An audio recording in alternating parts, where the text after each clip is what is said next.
Discourses, Book 1, Chapter 24. How we should struggle with circumstances. It is circumstances, difficulties, which show what men are. Therefore, when a difficulty falls upon you, remember that God, like a trainer of wrestlers, has matched you with a rough young man. For what purpose, you may say? Why, that you may become an Olympic conqueror, but it is not accomplished without sweat. In my opinion, no man has had a more profitable difficulty than you have had, if you choose to make use of it as an athlete would deal with a young antagonist. We are now sending a scout to Rome. But no man sends a cowardly scout, who, if he only hears a noise and sees a shadow anywhere, comes running back in terror and reports that the enemy is close at hand. So now, if you should come and tell us, fearful is the state of affairs at Rome, terrible is death, terrible is exile, terrible is calumny, terrible is poverty, fly, my friends, the enemy is near. We shall answer, be gone, prophesy for yourself. We have committed only one fault, that we sent such a scout. Diogenes, who was sent as a scout before you, made a different report to us. He says that death is no evil, for neither is it base. He says that fame is the noise of madmen. And what has this spy said about pain, about pleasure, and about poverty? He says that to be naked is better than any purple robe, and to sleep on the bare ground is the softest bed, and he gives as a proof of each thing that he affirms his own courage, his tranquility, his freedom, and the healthy appearance and compactness of his body. There is no enemy, he says, all is peace. How so, Diogenes? See, if I am struck, if I have been wounded, if I have fled from any man, this is what a scout ought to be. But you come to us and tell us one thing after another. Will you not go back? And you will see clearer when you have laid aside fear? What then shall I do? What do you do when you leave a ship? Do you take away the helm or the oars?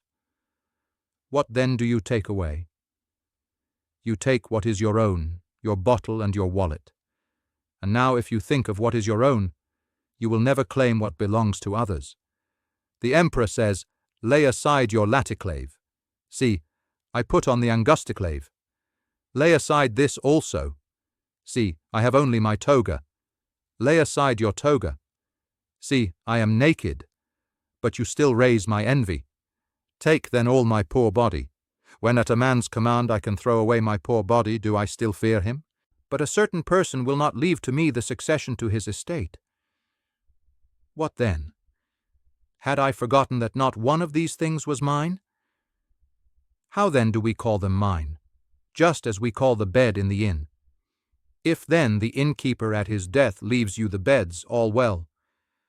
But if he leaves them to another, he will have them, and you will seek another bed. If then you shall not find one, you will sleep on the ground.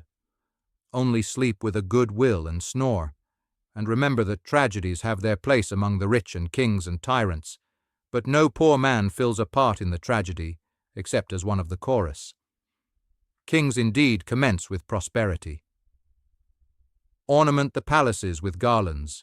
Then about the third or fourth act they call out, O Cytheron, why didst thou receive me? Slave, where are the crowns? Where the diadem? The gods help thee not at all. When then you approach any of these persons, remember this, that you are approaching a tragedian, not the actor, but Oedipus himself. But you say, such a man is happy, for he walks about with many, and I also place myself with the many and walk about with many. In sum, remember this, the door is open. Be not more timid than little children, but as they say, when the thing does not please them, I will play no longer, so do you, when things seem to you of such a kind, say, I will no longer play, and begone.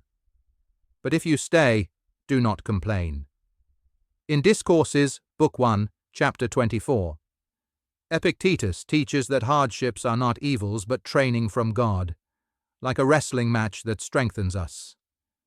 The fearful see dangers everywhere, but the true philosopher, like Diogenes, shows by his life that death, poverty and pain are nothing to fear. The Stoic lesson. Keep only what is truly yours, your will and judgment. Treat externals as borrowed, and meet life's trials without complaint. If life becomes intolerable, the door is open, but if you remain, play your role with courage.